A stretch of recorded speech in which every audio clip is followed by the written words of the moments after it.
Today we're going to talk about Italy invading Abyssinia, which today is known as Ethiopia. That's the modern day name. All right, so sit back, relax, and listen to this great story.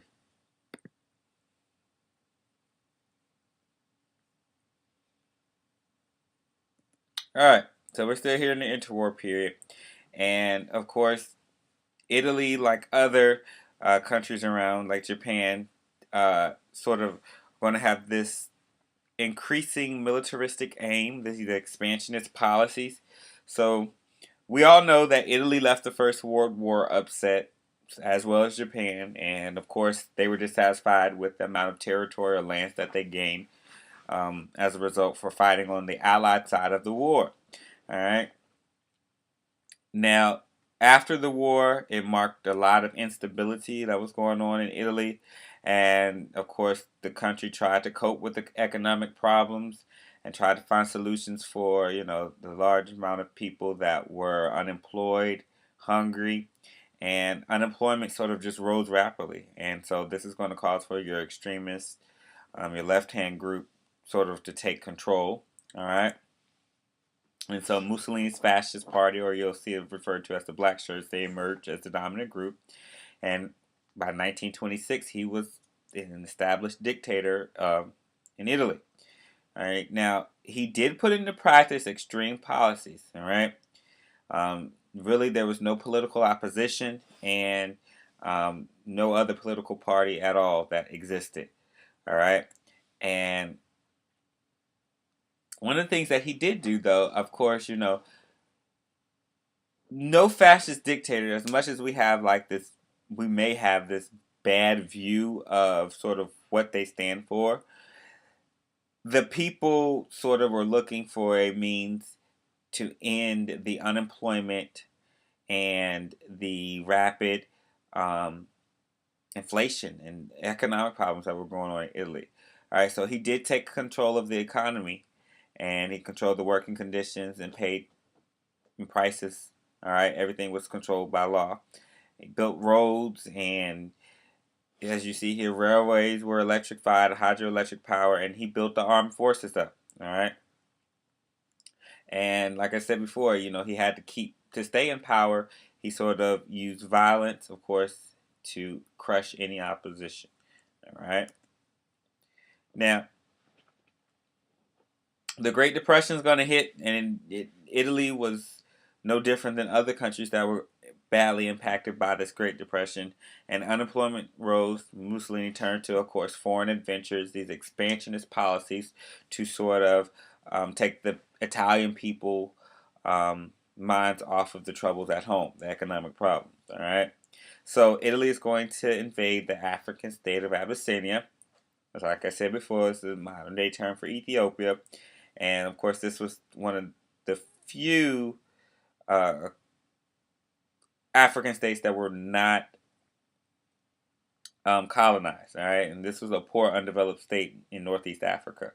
All right, and this invasion sort of marks the time where a lot of historians say this is when the league sort of, it was like a death blow. All right, never will revive or recoup its status or influence in the world. Okay. So once again, Abyssinia was the only part of Africa that was not under European control, and of course, it was right there next to Italian colonies. All right, so we're talking about Eritrea and Somaliland. Now these were Italian territories, and it was of course one of the next obvious targets that wasn't colonized by Mussolini. For Mussolini to sort of add to its colonial possession. All right. Now, this was the first time that Italy tried to sort of invade Abyssinia, and this was actually another attempt for him to regain this or to gain this territory and this African state, because before at the Battle of Ottawa, Italians were defeated when there were other ambitious aims to sort of take over this um, part of Africa. All right. Now, after that, there was this treaty of friendship that Italy signed in 1928 with Abyssinia. However, by 1934, it was clear that he wanted this place. All right. Uh, so in 1934, there was a clash between the Italian and Abyssinian troops at the Oasis of Wawa, which sort of this clash, just like what we seen in Japan, gave them a reason to sort of move in, to place troops in Abyssinia. All right. So, of course, the League was in an impossible situation because both Italy and Abyssinia are members of the League. And so now they both must turn to the League to sort of settle this dispute. All right. And, of course, Mussolini wanted war because he won in Abyssinia. All right. But, of course, the two major powers to sort of settle this dispute, who had the manpower, would be Britain and France, all right? And both of them, especially France, they sort of were playing this political game, all right? And they wanted to make sure that they could keep Mussolini's friendship because they saw him as a potential ally against Germany, okay? So they had the French foreign minister, who was Laval, all right, met Mussolini in Rome, and of course they had these number of secret agreements were made, which did concern Abyssinia, all right. Now Mussolini, of course, is going to assume, hey, Britain and France, you both are major colonial powers yourself, all right. So why are you objecting to us sort of reclaiming or wanting to claim these African provinces, all right? Now, Britain tried to warn Mussolini off from invading Abyssinia. Now, in 1935, you had Sir Samuel Hoare, who was the British Foreign Secretary, made a vigorous speech calling for collective resistance to this Italian aggression. However, it's not going to help because the major powers didn't necessarily get intervene. And so we're going to see the invasion of Abyssinia, which commenced on 3 October 1935. And of course, the Italian army was way superior and it crushed Abyssinia. All right.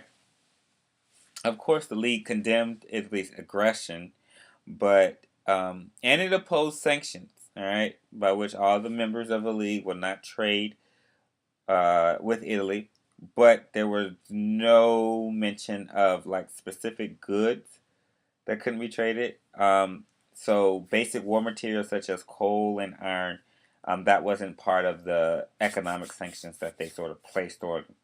And Britain and France, they were unwilling to provoke this war, and as a result, they actually kept the Suez Canal open to the Italians. Now, this was very important because now this is going to keep that supply line open for Mussolini to supply his army in Abyssinia. And then secretly, um, behind the scenes, Hoare and Laval, all right, this is what we call the Hoare-Laval plan. They met in December and agreed on a plan that was designed to bring an end to this invasion. And basically, they were going to split Abyssinia up, and Italy would gain most of the fertile lands that it was seeking in the north and south of the country. And another huge area in the south would be reserved for Italian economic expansion and settlement. All right, and then Abyssinia will be reduced to half its original size and limited to this mountainous region that really wasn't fertile or conducive to farming. All right, so the only compensation Abyssinia would be a narrow strip of land, providing it access to the Red Sea. All right. Now, it was never put to Abyssinia or Italy, this plan, quote unquote, but the details of it were leaked.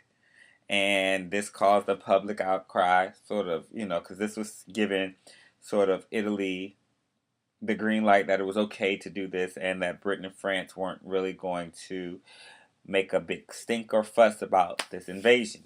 And nevertheless, Hoare and Laval were forced to resign. But in the back of their mind knew that Britain and France were just talking about these threats and sanctions and wanting to limit Italy's aggression, but nevertheless, it was just talk, and people were aware of that. All right, so there you see the sort of map of the invasion, the Italian forces. All right, these were excuse me, Italian Somaliland and Eritrea, where they sort of invaded um, and attacked the capital. All right.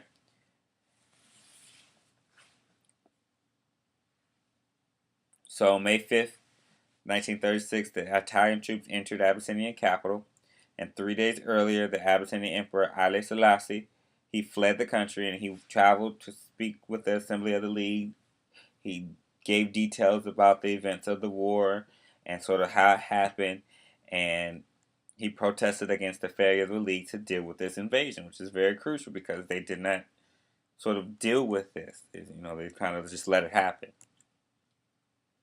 And so his speech sort of was going to really mark not necessarily the official end date, but the end of sort of this league's influence in the world. All right, no one took the league seriously anymore, and it played no significant parts in the events that from 1936. All right, and as a result, this is going to lead into war because it's going to give other countries sort of like the green light to know that the league is not necessarily going to act and it's not a big of a threat as it's sort of seen, which is very important to remember. All right, and it's also going to cause German aggression and this rise of this dictator, of course, continued rise of the dictator Adolf Hitler. And at first, Mussolini was suspicious of Germany. All right, he was suspicious of Adolf Hitler.